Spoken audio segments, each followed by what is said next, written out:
ಗುಣವಿಲ್ಲದಿದ್ದರೆ ರೂಪ ವ್ಯರ್ಥ, ಹಸಿವಿಲ್ಲದಿದ್ದರೆ ಭೋಜನ ವ್ಯರ್ಥ, ಸಹನಶೀಲತೆಯೇ ಇಲ್ಲದಿದ್ದರೆ ತಾಲೀಮುಗಳು ವ್ಯರ್ಥವಾಗುತ್ತವೆ, ಸದುಪಯೋಗವಿಲ್ಲದಿದ್ದರೆ ದುಡ್ಡು ವ್ಯರ್ಥ, ಪರೋಪಕಾರವಿಲ್ಲದಿದ್ದರೆ ಮನುಷ್ಯನೇ ವ್ಯರ್ಥ, ಶ್ರದ್ಧೆ ಇಲ್ಲದಿದ್ದರೆ ಪೂಜೆ ವ್ಯರ್ಥ, ಅರ್ಥವಿಲ್ಲದಿದ್ದರೆ ಶಬ್ದಗಳೂ ವ್ಯರ್ಥ, ಪ್ರೇಮವಿಲ್ಲದಿದ್ದರೆ ಜೀವನವೇ ವ್ಯರ್ಥ, ಬುದ್ಧಿ ಇಲ್ಲದಿದ್ದರೆ ಜ್ಞಾನ ವ್ಯರ್ಥ, ವಿನಮ್ರವಿಲ್ಲದಿದ್ದರೆ ವಿದ್ಯೆ ವ್ಯರ್ಥ ಎಂಬುದನ್ನು ಮನಗೊಂಡು ಅವುಗಳನ್ನು ತಮ್ಮ ಜೀವನದಲ್ಲಿ ಅಳವಡಿಸಿಕೊಂಡು ಸಾರ್ಥಕ ಜೀವನವನ್ನು ನಡೆಸುತ್ತಿರುವಂತಹ ವಿಜಯಪುರದ ಶ್ರೀ ಸಿದ್ದರಾಯ ಈರಪ್ಪ ಪತ್ತಾರ್ ಅವರು ತಮ್ಮ ಗಳಿಕೆಯ ಬಹುಭಾಗವನ್ನು ಯುವಜನರ ಕಲಿಕೆಗೆ, ಅನ್ನಪ್ರಸಾದಕ್ಕೆ ವಿನಿಯೋಗಿಸಿದವರು. ಕಾಯಕ ಯೋಗಿಗಳಾದ ಇವರು ಅತ್ಯಂತ ಸಹನೆಯಿಂದ ತಮ್ಮ ಅಕ್ಕಸಾಲಿಗ ಕೆಲಸವನ್ನು ಕಲಿತು ಅಲ್ಲಿಯೇ ಬಿಡದೆ ತಾವು ಕಲಿತಿದ್ದನ್ನು 50 ಜನ ಶಿಷ್ಯಂದರಿಗೆ ಕಲಿಸಿ, ಹಾಗೆಯೇ ತಮ್ಮ ಮನೆಯಲ್ಲಿಯೇ ಇಟ್ಟುಕೊಂಡು ಅನ್ನಪ್ರಸಾದವನ್ನು ಮಾಡಿಸಿದಂತಹ ಖ್ಯಾತಿ ಅವರದು. ಅಷ್ಟಕ್ಕೇ ನಿಲ್ಲಲಿಲ್ಲ, ಅವರೆಲ್ಲರಿಗೂ ಸ್ವಂತ ಉದ್ಯೋಗವನ್ನು ಹಾಕಿಕೊಟ್ಟ ಖ್ಯಾತಿಯೂ ಅವರಿಗೆ ಸಲ್ಲುತ್ತದೆ. ಪರೋಪಕಾರ ಅವರ ಸಹಜ ಗುಣ. ಬಂದವರಿಗೆ, ಕೇಳಿದವರಿಗೆ ಇಲ್ಲ ಎನ್ನುವುದು ಅವರಿಗೆ ಗೊತ್ತೇ ಇಲ್ಲ. ಎಲ್ಲರೊಂದಿಗೆ ಪ್ರೇಮ ಭಾವನೆ ಹೊಂದಿದವರಿವರು. ಮನೆ, ಜಗ ಎರಡರಲ್ಲೂ ಸಮಾನ ಪ್ರೀತಿಯನ್ನು ಹಂಚಿ ಪ್ರೇಮ ಸಾಗರದಲ್ಲಿ ಮಿಂದಿದವರಿವರು.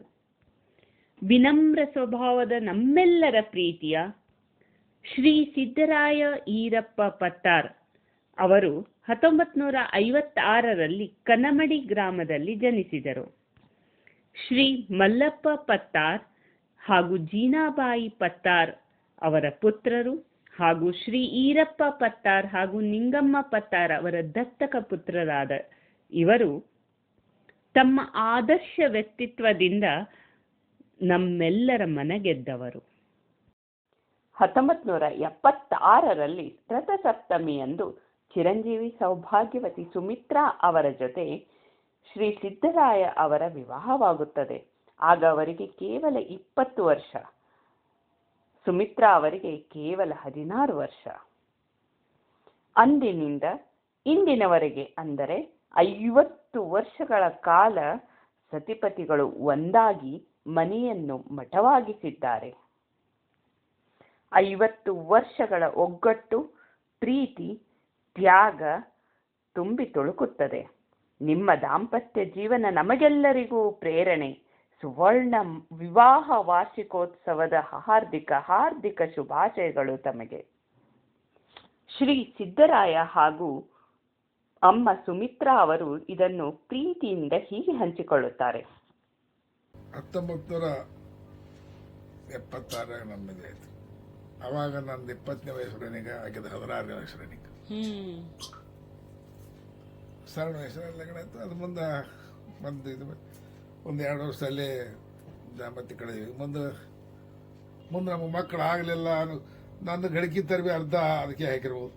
ಆದರೆ ಎಷ್ಟೋ ಮಂದಿ ಎಲ್ಲ ಪ್ರಯತ್ನ ಮಾಡುವ ನಮ್ಮ ತಾಯಿ ತಂದೆಗಳು ಸ್ವಲ್ಪ ಮತ್ತೊಂದು ಲಗ್ನ ಆಗ್ಬೋದು ಜುಲಿಮೆ ಮಾಡ್ರು. ಅದಕ್ಕೆ ನಾವು ಯಾವುದಕ್ಕೂ ಕಿವಿ ಕೊಡಲಿಲ್ಲ. ಈಗಾಗಲೂ ನಾವು ದಾಂಪತ್ಯದೊಳಗೆ ಯಾವ ಕುಂದು ಕೊಡ್ತೇವೆ, ಯಾವ ವ್ಯವಸ್ಥೆ ಯಾವುದೂ ಇಲ್ಲ. ಏನು ಬಂದ್ಬಿಟ್ಟು ತಮ್ಮ ಧರ್ಮಪತ್ನಿ ಬಗ್ಗೆ ನಿಮ್ಗೆ ಭಾಳ ಹೆಮ್ಮೆ ಆಗುವಂತ ಒಂದು ವಿಷಯ. ಹೆಮ್ಮೆ ಆಗೋದು ನಾನು ಕೈ ಜೋಡಿಸಿ ನಡೆದಾಳ, ಇದು ಹೆಮ್ಮೆ ಅಂತ. ನಾನು ಯಾವುದಕ್ಕೆ ಹಾಕಿ ತಕರಾರು ಮಾಡಿಲ್ಲ. ಯಾವುದೇ ನಾವು ಮಾಡಿದ್ರು ನಾ ಇದ್ರ ಮಾಡಿದ್ರೆ ಮಾಡಿಸ್ಕೊತಾದ್ರೆ. ಮತ್ತು ಇಷ್ಟೆಲ್ಲ ಹುಡುಗರಿಗೆ ಈಗ ಸರ್ವಸಾಧಾರಣ ಯಾರಿಗೇ ಆದರೂ ಇದು ಭಾಳ ಇದ್ರ ಒಪ್ಪುವಂಥ ಮಾತಲ್ಲ. ಈಗ ಏಕಕಾಲಕ್ಕೆ ಮುಂಜಾನೆ ಒಂದು 2 ಸಲ ಹಿಟ್ಟಿನ ಬಕ್ರಿ, ಸಂಜೆಗೆ 2 ಸಲ ಹಿಟ್ಟಿನ ಬಕ್ರಿ, ಇಷ್ಟು ಮಾಡಿ ನಮ್ಮನ್ನು ಜೀವನ ಮಾಡಿಸೋದು ಮತ್ತು ನಕ್ಕೋತಾ ಇರೋದು ಇದು ಸರಳ ಕೆಲಸ ಅಲ್ಲ. ಇದನ್ನಕ್ಕೆ ಪಾಲಿಸ್ ಮಾಡ್ಕೊತಾವ. ಯಾವುದು ತಗೊಳ್ಳಿ ಗಂಟಾಗಲಾರ್ದೆ ಮಾಡ್ಕೊಂಡು ಇದು ಹಾಕಿ ಮೆಚ್ಕೋಬೇಕಲ್ಲ. ಅಮ್ಮ, ನೀವು 50 ವರ್ಷ ವೈವಾಹಿಕ ಜೀವನ ಸಾಗಿಸಿದ್ದೀರಿ. ತಮ್ಮ ಪತಿ ಬಗ್ಗೆ ಸ್ವಲ್ಪ ಹೇಳ್ತೀರಾ?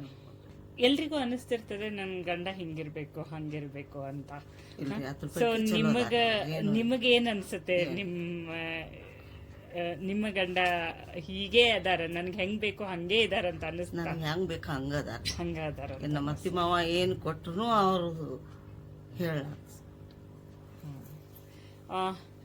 ಈಗಿನ ಕಾಲ ಹೆಂಗೈತೆ ಅಂತಂದ್ರೆ ತಮ್ಗೇನು ಇಚ್ಛೆ ಪ್ರಾಪ್ತಿ ಆಗ್ಲಿಲ್ಲ ಅಥವಾ ತಮ್ಗೇನ್ ಆಗ್ಬೇಕಾಗಿತ್ತು ಅದು ಆಗ್ಲಿಲ್ಲ ಅಂತಂದ್ರೆ ಇನ್ನೊಂದನ್ನು ದೋಚ್ಕೊಳ್ಳೋ ಒಂದು ಪರಂಪರೆ ಈಗಿನ ಕಾಲದಾಗ ಕಲಿಯುಗನಾಗ ಅದ. ಅಂಥದ್ರೊಳಗ ತಮಗ ಮಕ್ಕಳ ಆಗ್ಲಿಲ್ಲ ಅಂತ ತಮ್ಮ ಮನೆಯವ್ರು ಯಾವತ್ತೂ ಏನೂ ಇಲ್ರಿ, ಏನೂ ಇಲ್ಲ ಅದ್ರ ಬಗ್ಗೆ ಅಸಮಾಧಾನ ಏನೇನು ವ್ಯಕ್ತಪಡಿಸಿಲ್ಲ. ಇಲ್ರಿ. ತಮಗ ಅದ್ರ ಕೊರಗಿದೆನಾ ಅಮ್ಮ? ಇಲ್ರಿ, ಅದ್ರ ಕೊರಗನೆ ಎಲ್ಲಾರು ಇದ್ರಲ್ರಿ, ಅದ್ರದೇ ಕೊರಗಿರ್ತದ. ಇನ್ನೂವರೆಗೆ ಇಲ್ರಿ. ತಮ್ಮ ಮನೆಯವರು 50 ಜನರಿಗೆ ಊಟ ಉಪಹಾರ ಜೊತೆಗೆ ಕಾಯಕವನ್ನು ಕಲಿಸಿದ್ದಾರೆ. ಅದು ಕಾಯಕ ಏನು ತಾವು ಕಲಿಸಿರ್ತಾರ, ಆದ್ರೆ ಊಟ ಉಪಹಾರಕ್ಕೆ ಅವ್ರು ನಿಮ್ಮ ಮೇಲೆ ಡಿಪೆಂಡ್ ಆಗ್ಬೇಕಾಗ್ತದ. ಅವಾಗ ನಿಮ್ಗೆ ಯಾವಾಗೂ ಅನ್ಸಿಲ್ರಿ ಈಗ ಇಷ್ಟು ಜನರಿಗೆ ನಾ ಹೆಂಗ್ ಮಾಡ್ಲಿ, ಯಾಕೆ ಮಾಡ್ಬೇಕು ಅಂತ? ಏನು ಅನ್ಸೇ ಇಲ್ರಿ, ಇನ್ನವರೆಗೆ ಇಲ್ರಿ. ನಿಮಗೇನ್ ಅನುಭವ ಅನ್ನಿಸ್ತದ? ನಿಮ್ಮ ಆ ಮಕ್ಕಳು ಬಂದು ಊಟ ಮಾಡೋದಿಗೆ ನಿಮ್ಮ ಅನುಭವ ಏನು? ನಮ್ಗೆ ಸಂತೋಷ ಅನಿಸ್ತದ್ರ, ಅವ್ರು ಬಂದು ತಿಂದು ಹೋದ್ರು, ಊಟ ಮಾಡಿದ್ರು ಅಂದ್ರೆ ನಮ್ಗೆ ಸಂತೋಷ ಅನಿಸ್ತದ. ಇಲ್ಲ, ನಾವು ನೋಡ್ರಿ ದಾಸೋಗ ಅಂತ ನಾವೆಲ್ಲೋ ಮಠಗಳಲ್ಲಿ ದೇವಾಲಯಗಳಲ್ಲಿ ನೋಡಿರ್ತೀವಿ, ಆದ್ರೆ ಸಾಕ್ಷಾತ್ ಅನ್ನಪೂರ್ಣೇಶ್ವರಿನೇ ನಮ್ ಮುಂದೆ ಅದಾರೇನೋ ಅಂತ ಅನ್ನಿಸ್ಲಿಕ್ಕೆ. ಜೀವನದಲ್ಲಿ ನಿಮ್ಗೆ ಇನ್ನೂ ಇದನ್ ಮಾಡ್ಬೇಕು ಅಂತ ಏನಾದ್ರು ಇದೆನಾ? ಏನ್ ಮಾಡ್ಬೇಕಂತಿದೆ? ಇದರಿ ಪ್ರಸಾದ, ಎಲ್ಲರಿಗೆ ಪ್ರಸಾದ, ಮತ್ತೊಂದೇನು ಇಲ್ಲ. ಅದಕ್ಕೆ ಅನ್ನಪೂರ್ಣೇಶ್ವರಿ ಅನ್ನೋದು. ಸಜ್ಜನರ ಸಂಘ ನಮಗೆ ಸ್ವರ್ಗಕ್ಕೆ ದಾರಿ ಮಾಡಿಕೊಡುತ್ತದಂತೆ. ಅದರಂತೆ ಶ್ರೀಯುತರು ಸಿದ್ದೇಶ್ವರ ಸ್ವಾಮಿಗಳೊಂದಿಗೆ ಹಾಗೂ ಸುಜ್ಞಾನ ಮೂರ್ತಿ ಸ್ವಾಮಿಗಳೊಂದಿಗೆ ಹೀಗೆ ದೊಡ್ಡ ದೊಡ್ಡವರ ಸಂಘವನ್ನು ಹೊಂದಿದ್ದರು.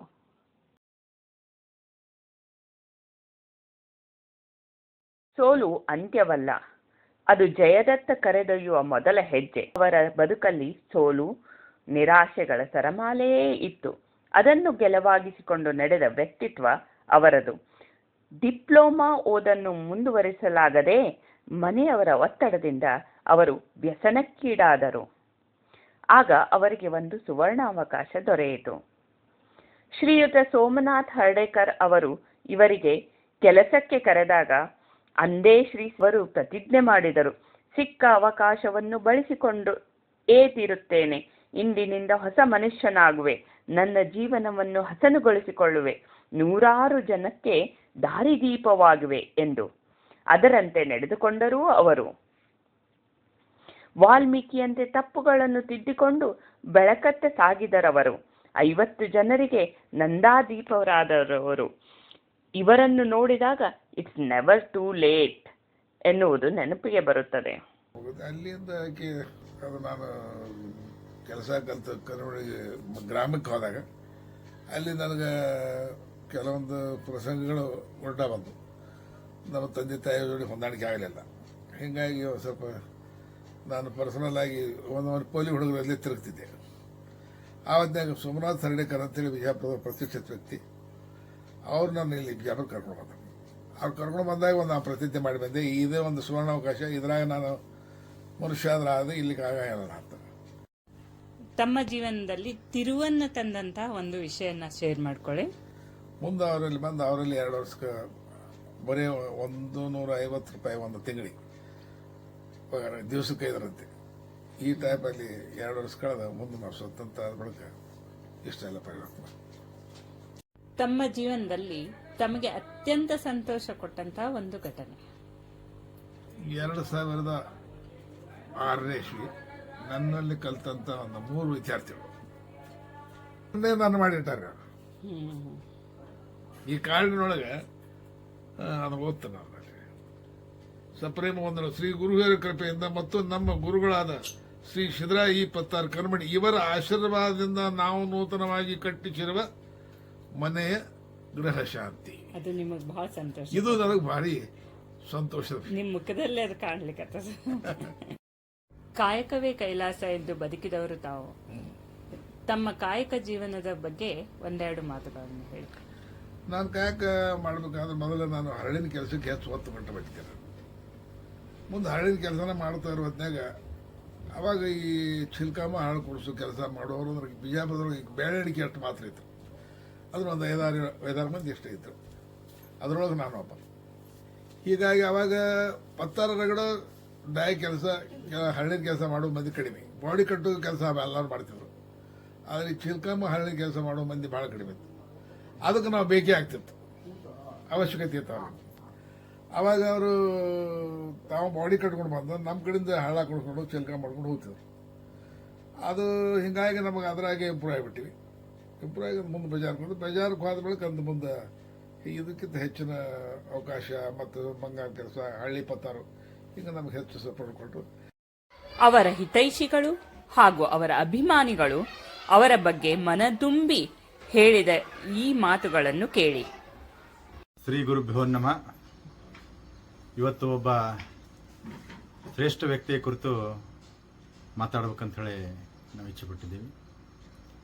ಅವರು ಸಿದ್ದರಾಯ ಈರಪ್ಪ ಪತ್ತಾರ್ ಕನ್ನಬಡಿ, ಸಾಕಿನ್ ಕನ್ನಬಡಿ ಅಂಥೇಳಿ.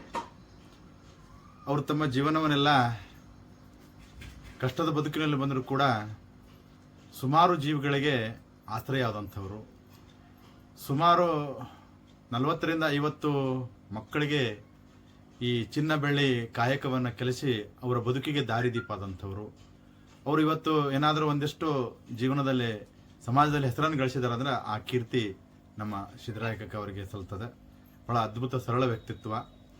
ಅದೇನಂತಾರಲ್ಲ, ಸತಿಪತಿ ಒಂದಾದೊಡ ಭಕ್ತಿ ಹಿತಪೂಸ ಶಿವನಿಗೆ ಅಂಥೇಳಿ.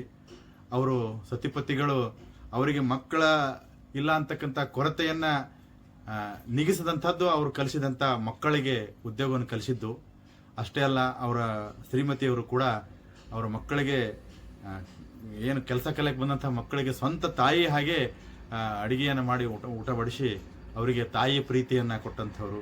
ಗುರುವಿನ ಸ್ಥಳದಿಂದ ಶ್ರೀಧರ್ ಕಕ್ಕ ಅವರು ಬಹಳ ಅದ್ಭುತವಾದಂಥ ಕಾರ್ಯವನ್ನು ಮಾಡ್ಕೊಂಡು ಬಂದಿದ್ದಾರೆ. ಸಮಾಜದಲ್ಲಿ ಅನೇಕ ಸೇವೆಗಳನ್ನು ಮಾಡ್ತಾ ನಮ್ಮ ಈ ಪುರವಂತ ಸೇವೆಯನ್ನು ಕೂಡ ಮಾಡ್ತಾ ಇದ್ರು. ಈ ಮದುವೆಯನ್ನು ಮಾಡಿಸ್ತಕ್ಕಂಥದ್ದು, ಅನೇಕ ವೈದಿಕ ಕಾರ್ಯಕ್ರಮಗಳನ್ನು ಮಾಡ್ತಾ ಒಂದು ಆದರ್ಶ ಬದುಕುವನ್ನು ಅವರು ಸಾಗಿಸಿ ಈ ಒಂದು ವಿಶ್ವಕರ್ಮ ಸಮಾಜಕ್ಕೆ ಒಂದು ಹೆಮ್ಮೆ, ಕೀರ್ತಿಯನ್ನು ತರುವಂಥ ಕಾರ್ಯವನ್ನು ಅವರು ಮಾಡಿದ್ದಾರೆ. ಅವರು ಈ ಒಂದು ಮದುವೆ ವಾರ್ಷಿಕೋತ್ಸವ, ಸುವರ್ಣ ಮಹೋತ್ಸವವನ್ನು ಮದುವೆ ವಾರ್ಷಿಕೋತ್ಸವ ಮಾಡ್ಕೋತಾ ಇದ್ದಾರೆ. ಅವರಿಗೆ ಭಗವಂತ ಇನ್ನೂ ಆ ಜಗನ್ಮಾತೆ, ಕಾಳಿಕಾ ಮಾತೆ, ಆ ವಿಶ್ವಕರ್ಮ ಭಗವಾನ್ ಇನ್ನೂ ಆಯುಷ್ಯ, ಆರೋಗ್ಯ, ಸುಖ, ಶಾಂತಿ, ನೆಮ್ಮದಿಯನ್ನು ಕೊಟ್ಟು ಸದಾ ಕಾಪಾಡಲಿ ಅಂತ ಹೇಳಿ ಆ ವಿಶ್ವಕರ್ಮ ಭಗವಾನಲ್ಲಿ ಪ್ರಾರ್ಥನೆ ಮಾಡುತ್ತಾ ನನ್ನೆರಡು ನಮಸ್ಕಾರ. ನಾನು ಭಾಸ್ಕರ್ ವಸಂತ ಪತ್ತಾರತ್, ನಮ್ಮ ಪ್ರಾಪರ್ ತಳಿ ತಾಲೂಕು ಅಡಳಿ. ನಾನು ಶಶಿಕಾಂತ್ ಪತ್ತಾರಿ, ಸಾಕಿನ ತೊರವಿ, ಇಲ್ಲೇ ತೊರಿಯೂರವ್ರಿ. ನಮ್ಮ ತಂದೆಯ ಹೆಸರು ವಿಶ್ವನಾಥ್ ಕಾಳಪ್ಪ ಪತ್ತಾರ. ನಾನು ಮೂಲತಃ ಈ ಉದ್ಯೋಗಕ್ಕೆ ಬಂದಿದ್ದಿಲ್ಲ. ನಮ್ಮದು ಸ್ಕೂಲ್ ಮುಗಿದ ನಂತರ ಮುಂದೆ ITI ಮುಗಿಸಿದ್ರಿ. ITI ಮುಗಿಸಿದ ಮುಂದೆ ಇವ್ರು ರೇಡಿಯೋ ಟೇಪ್ ಇವನ್ನ ರಿಪೇರಿ ಮಾಡ್ತಿದ್ದೆ. ಹಂಗೆ ಮಾಡ್ಕೋತ ಹೊಲ ಮನೆ ನೋಡ್ಕೋತಿದ್ದೆ. ಇನ್ನೊಬ್ರದಾರ ಪಾಪ ಕರ್ಕೊಂಡು ಹೋಗ್ರೆ ಕಾಕಾರ ಕಡೆ SI ಪತ್ತಾರ ಅಂತ ನಮ್ಮ ಕಾಕರ್ಗೆ ಇವ್ರ ಕಡೆ ಕರ್ಕೊಂಬಂದ್ರು. ಅವರು ಇವ್ರ ಕಡೆ ಕರ್ಕೊಂಬಂದ ಕೇಸಿಂದ ಉದ್ಯೋಗಕ್ಕೆ ಇಲ್ಲೇ ಕೆಲಸ ಮಾಡ್ಕೋತ 2.5-3 ವರ್ಷ ಕೆಲಸ ಕಲ್ತೇನೆ. ಕಲ್ತ ಕೇಸಿಂದ ಇವತ್ತಿದ್ದ ಸ್ವಂತ ಅಂಗಡಿ ಹಚ್ಕೇಸಿಂದ ಅವರಿಂದ ಎಲ್ಲರೂ ಒಳ್ಳೆಯದಾಗ್ಯದ. 5 ಜನ ಇಲ್ಲಿ ಒಂದು 7-8 ಜನ ಇದ್ರೆ ಆ ಟೈಮ್ದಾಗ ರೀ ಎಲ್ಲ ಇಲ್ಲಿ ಊಟ ವಸತಿ ಎಲ್ಲ ಇಲ್ಲೇ ಇದ್ರು. ಅವರು ಅವರೆಲ್ಲ ಇಲ್ಲೇ ಕಲ್ತೆ ಮಾಡ್ತಿದ್ರು. ನಾವು ಹೋಗಿ ಬರೋದು ಮಾಡ್ತಿದ್ದೇವೆ. ಅದು ಕಲ್ತಿದ್ದು ನಾವು ಸ್ವಂತ ಅಂಗಡಿ ಹಚ್ಚಿದ್ರಿ ಇಲ್ಲೇ ಜೋರಾಪುರ ಪೇಟೆ ಒಳಗೆ. ಇವತ್ತು ಅಂಗಡಿ ಹಚ್ಚಿ 25 ವರ್ಷ ಆಯ್ತು ರೀ. ಅವ್ರ ಅನುಗ್ರಹದಿಂದ ಎಲ್ಲ ನಮ್ಮನೆ ಚಲೋ ನಡೆದ.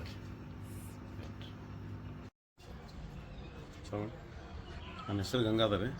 ನಮ್ಮ ಮೂಲತಃ ಕನ್ನಬಡಿ ಅವರು. ಈಗ ಈಜಾಗ ಬಂದ ಹೆಸರು ನಾವು 4 ಜನ ಅಂತ ಬರ್ರಿ. ಅದ್ರಾಗ ಇವರೇ ನಮ್ಮ ಹಿರಿಯ ಸಹೋದರ. ನಮ್ಮ ಎಜುಕೇಷನ್ ಎಲ್ಲ ಇವ್ರ ಕೈಗೆ ಆಗ್ಯದ. ಇವರೆಲ್ಲ ವಿಜಾವ್ರ ಬಂದ ಇಲ್ಲಿ ಇವ್ರ ಪತ್ತಾರಿಗೆ ಕಲ್ಕೋತ ಇಲ್ಲಿ ಬಂದು ಆಲ್ರೆಡಿ ವಿಜಾವ್ರ ಅಂಗಡಿ ಹಾಕಿದ್ರು. ಅವಾಗ ನಾವು 84ರಿಂದ 81ರಿಂದ 83 ತನಕ ITI ಇವ್ರ ಮನೆಯಲ್ಲಿ ಇದ್ದು ಕಲ್ತೀವಿ. ಎಲ್ಲ ಭಾಳ ನಮಗೆ ಹೆಲ್ಪ್ ಮಾಡ್ಯಾರ. ಅದೇ ರೀತಿ ಮುಂದೆ ನಾವು ನೌಕರಿ ಸೇರಿದ ಸುಖ ನಮ್ಮ ವೈನಿಯವರ ಸುಖ ನಮಗೆ ಬತ್ತಿ ಕಳಿಸಿ ನಮಗೆ ನೌಕರಿ ಮಾಡೋಕೆ ಅನುಕೂಲ ಮಾಡಿಕೊಟ್ರು. ಆ ರೀತಿಯಿಂದ ಸಹಾಯ ಎಲ್ಲ ರೀತಿಯಿಂದ ಸಹಾಯ ಮಾಡ್ಯಾರ.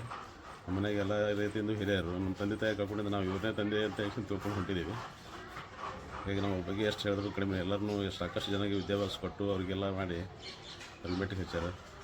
ನಾವು ಅವರೆಲ್ಲ ಹಿರಿಯರ ಆಶೀರ್ವಾದದಿಂದ ನಮಗೂ ಎಲ್ಲ ಹುಡುಗರೆಲ್ಲ ಮೆಟ್ಟಿಗೆ ಹತ್ತೇವೆ. ನಾವು ಇಷ್ಟು ದಿನ ಕೆ ಪಿಯಲ್ಲಿ ಜೂನಿಯರ್ ಇಂಜಿನಿಯರ್ ಕೆಲಸ ಮಾಡ್ತಾಯಿದ್ದೀವಿ. ಮೊನ್ನೆ 1 ವರ್ಷದಿಂದ ರಿಟೈರ್ಮೆಂಟ್ ಆಗಿದ್ದೀವಿ. ಹೀಗಾಗಿ ಅವ್ರ ಮುಂದಿನ ಈ 50 ವರ್ಷ ಅವರು ತಮ್ಮ ವಿವಾಹ ಜೀವನವನ್ನು ಸವಿದ ಅತಿ ಅನುನ್ನತಿಯನ್ನು ಕಳೆದಾರೆ. ಅವ್ರಿಗೆ ಏನಾದರೂ ಮುಂದಿನ ಜೀವನ ಸುಖಮಯವಾಗಲಿ ಅಂತ ಹೇಳಿಸಿಂದ ನಾನು ಭಗವಂತನಲ್ಲಿ ಪ್ರಾರ್ಥಿಸ್ತೇನೆ. ನಮಸ್ಕಾರ. ನನ್ನ ಹೆಸರು ರಾಮಚಂದ್ರ ಭೀಮಣ್ಣ ಗೋಟೇಕರ್ ಅಂತೇಳಿ ನಾವು ಬಿಜಾಪುರಕ್ಕೆ 2003ರಲ್ಲಿ ಬಂದಿವಿ.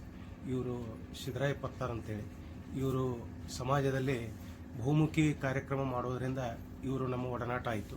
ಆ ಕಾರ್ಯಕ್ರಮದಲ್ಲಿ ಇವರು ಮಂಗಳಾರತಿ ಪದಗಳು, ಹಾಡುಗಳು ಇವೆಲ್ಲ ನಮಗೂ ಒಂದು ಸ್ವಲ್ಪ ಆಧ್ಯಾತ್ಮಿಕ ಇಂಟ್ರೆಸ್ಟ್ಲೇ ಅವ್ರ ಕಡೆ ಹೆಚ್ಚು ಒಡನಾಟ ಬೆಳೆದಿದ್ದರಿಂದ ಈ 10 ವರ್ಷ ಆಯಿತು ಅವ್ರ ಜೊತೆ ನಮ್ಗೆ ಆತ್ಮೀಯವಾದ ಸಂಬಂಧ ಇದೆ. ಆದರೆ ನಮ್ಮ ತಂದೆಯವರು ತಿರ್ಕೊಂಡಾಗ ಮುಂದೆ ನಿಂತು ಎಲ್ಲ ಬಂದು ಜವಾಬ್ದಾರಿ ತೊಗೊಂಡು ಅವರ ಎಲ್ಲ ನಿಸ್ತರಿಸಿ ಮಾಡಿದ್ದಾರೆ. ಈ ಊರಲ್ಲಿ ನಾವು ಅವಾಗ ಹೊಸಬರು, ಹೀಗಾಗಿ ನಮ್ಗೆ ಅಲ್ಲಿ ಹಿಡಿದ ಇಲ್ಲಿವರೆಗೆ ಅವ್ರು ಸಹಕಾರ ಕೊಡ್ಕೊತ ಬಂದಿದ್ದಾರೆ.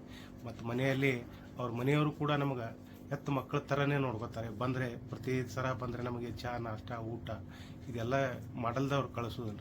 ಈ ಆತ್ಮೀಯತೆ ಹೊರಗಡೆ ಎಲ್ಲಿ ನಮಗೆ ಸಿಗ್ತಾ ಇಲ್ಲ.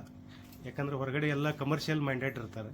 ಆದರೆ ಈಗ ಇಲ್ಲಿ ಬಂದ ನಂತರ ಒಂದು ಸ್ವಲ್ಪ ಏನೋ ಒಂದು ಮನುಷ್ಯನಲ್ಲಿದ್ದಂಥ ದುಗುಡವನ್ನು ಕಳ್ಕೊಂಡಂಗೆ ಆಗತ್ತೆ. ಇಲ್ಲಿ ಬಂದತ್ತಂದ್ರೆ ಒಂದು ಸ್ವಲ್ಪ ಏನೋ ಮನಃಶಾಂತಿ ಸಿಗ್ತದೆ, ಒಂದು ಸ್ವಲ್ಪ ಏನೋ ಮೈಂಡ್ ಸ್ಟ್ರೆಸ್ ಆಗಿರ್ತೈತೆ. ಇಲ್ಲಿ ಬಂದು ಕೂತೀವಿ ಅಂದ್ರೆ ಒಂದು ಸ್ವಲ್ಪ ಅವ್ರು ಏನಾರು ಕಷಾಯದು ಮಾಡಿ ಕೊಟ್ಟಿರ್ತಾರೆ. ಆ ಕಷಾಯ ಕುಡಿದ್ರೆ ಪ್ರೀತಿಯಿಂದ ಕೊಟ್ಟಿದ್ದ ಕಷಾಯಲೇ ಅಂದ ಪೂರ್ತಿ ನಮ್ಮ ಮೈಂಡ್ ಶಾಂತ ಉಳಿತು. ಅಷ್ಟು ನನಗೆ ಇಲ್ಲಿವರೆಗೆ ಅವರು ಸಹಕಾರ. ನಮಸ್ಕಾರ. ನಾನು ರಾಜು ಪತ್ತಾರ್ ಬೊಮ್ಮನಹಳ್ಳಿ, ಶಾಪೂರ್. ಶ್ರೀಯುತ ಪೂಜ್ಯ ಸ್ವರೂಪಿಗಳು, ತಂದೆಯ ಸ್ವರೂಪಿಗಳು ಆಗಿರ್ತಕ್ಕಂಥ ವಿಜಯಪುರದ ಸಿದ್ದರಾಯ ಕನ್ಮಡಿಯವರ 50ನೇ ಮದುವೆ ವಾರ್ಷಿಕೋತ್ಸವ ಸಮಾರಂಭದಲ್ಲಿ ಪಾಲ್ಗೊಳ್ಳಲು ನಾವು ಕೂಡ ಭಾಗವಹಿಸ್ತೀವಿ. ತಾವು ಎಲ್ಲರೂ ಬರಬೇಕು. ತಮ್ಮವರೆಲ್ಲರಿಗೂ ಕೂಡ ಹೃತ್ಪೂರ್ವಕ ಸ್ವಾಗತವನ್ನು ಬಯಸುತ್ತಾ, ಸಿದ್ದರಾಯ ಕನ್ಮಡಿ ಅಂದರೆ ನಮ್ಮ ಕಾಕ ಅವರು. ಅವರಿಗೆ ನಾವು ಹೆಸರಿಟ್ಟು ಇವತ್ತಿಗೂ ಕರೆದಿಲ್ಲ, ಆದರೂ ಕೂಡ ನಿಮಗೂ ತಿಳಿಯಲಿ ಅಂತ ಹೆಸರನ್ನು ಹೇಳಿದ್ದೇನೆ, ದಯವಿಟ್ಟು ಕ್ಷಮೆ ಇರಲಿ. ಕಾಕ ಅವರ 50ನೇ ಮದುವೆ ವಾರ್ಷಿಕೋತ್ಸವ ಸಮಾರಂಭದ ಪ್ರಯುಕ್ತ ಅವರ ಕುರಿತು ಎಷ್ಟು ಹೇಳಿದರೂ ಕಡಿಮೆ. ಯಾಕಂತ ಕೇಳ್ರಿ, ಹಲವಾರು ಬಡ ಮಕ್ಕಳಿಗೆ ದಾರಿದೀಪವಾಗಿದ್ದಾರೆ. ತಮ್ಮ ಮನೆಯಲ್ಲೇ ಇಟ್ಟುಕೊಂಡು ನಮ್ಮಂಥ ನೂರಾರು ವಿದ್ಯಾರ್ಥಿಗಳಿಗೆ ಉಚಿತವಾಗಿ ಊಟವನ್ನು ಕೊಟ್ಟು, ಬಟ್ಟೆಯನ್ನು ಕೊಟ್ಟು, ಕೆಲಸವನ್ನು ಕಲಿಸಿ ನಮ್ಮೆಲ್ಲರ ಜೀವನಕ್ಕೆ ಬೆಳಕಾಗಿದ್ದಾರೆ. ಅವರ ಯುವ ಜನರಿಗೆ ನೀವು ಕೊಡೋ ಸಂದೇಶ ಏನು? ನಾನು ಕೊಡೋ ಸಂದೇಶ ಅಂದರೆ, ಜೀವನದೊಳಗೆ ಏನೇ ತಿಳೋದು, ಒಮ್ಮೆ ಕಷ್ಟಗಳು ಬರ್ಬೋದು, ದುಃಖಗಳು ಬರ್ಬೋದು, ಏನೇನೋ ನಡೀತಾ ಇರ್ತಾವೆ. ಇದು ಪ್ರಪಂಚ. ಈ ಪ್ರಪಂಚದೊಳಗೆ ಎದುರು ಈಸುವಂಥ ಪ್ರಸಂಗ ಬಂದೇ ಬರ್ತಾವೆ. ಏನೇ ಮಾಡಿರಿ, ಧೈರ್ಯ ಕಳ್ಕೊಬೋದಾರದೆ ಮಾಡಿರಿ, ಸಾಲ ರಹಿತವಾಗಿ ಬದುಕ್ರಿ. ಇದು ಮೊದಲನೇ ನನ್ನ ಗುರಿ. ಸಾಲ ರಹಿತವಾಗಿ ಬದುಕೋದಲ್ಲೇ ಸಂಗಡ ನಮ್ಮ ಹಿನ್ನೆಲೆ ಯಾರ್ಯಾರು ಇರ್ತಾರೆ, ಅವ್ರದ್ದು ಸಪೋರ್ಟ್ ಇಲ್ಲಾರದೆ ಯಾವುದೂ ಆಗ್ತಿರಲ್ಲ. ತಂದೆ, ತಾಯಿ, ಬಂಧು ಬಳಗ, ದೋಸ್ತರು ಹಿಂಗೇನೋ ಇರ್ತಾರೆ. ಅವ್ರನ್ನೆಲ್ಲರೂ ನಾವು ಸಹಕರಿಸ್ಕೊಂಡು ಅವ್ರಿಗೆ ನಾವು ಹೊಂದಾಣಿಕೆಯಾಗಿ ಒಂದು ಆದರ್ಶ ವ್ಯಕ್ತಿಯಾಗಿ ಬದುಕಲಿ ಅನ್ನೋದೇ ನನ್ನ ಉದ್ದೇಶ.